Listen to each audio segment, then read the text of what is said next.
Okay, so now that you've saved patients, they're actually saved in a database. So we can go ahead and search for patients that we have previously saved, just saved, whatever it is that you have, by simply clicking the Search Patient button, which will bring you to this screen. So you can search by 4 criteria, or you can put in any percentage of any of these. If you know the medical record number, the last name, the first name, a date of birth. So I'm just going to do, let's see who I have.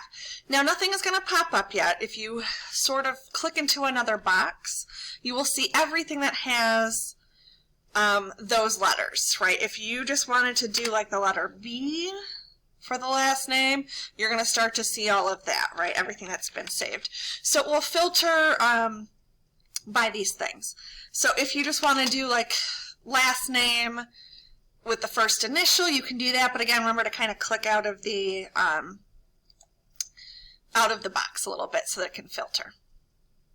Okay, and this one still remains because it has the A as the name. If you do AM and click out of the box, right, it'll then filter it down to even further. All right, so the big hint here is just to put in the little pieces you want and then click into another box so that it will do the filter portion.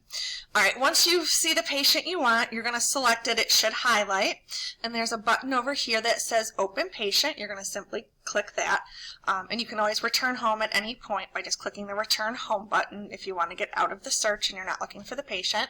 But we're going to open this particular patient, so make sure the patient is highlighted.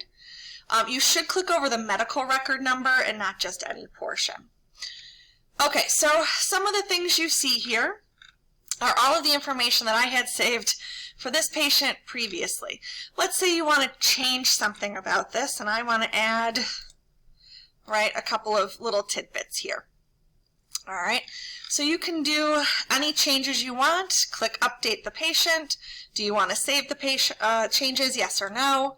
Okay, I'm going to do the yes portion. It's going to make a complete update of my patient and my patient record. It'll tell you that it has been updated at the end. So now you will see that those boxes should come back checked. So if you're changing any portion of that search box. So do make sure that you are clicking over the medical record number as you're making your clicks. You can click Open Patient and you can make updates from here.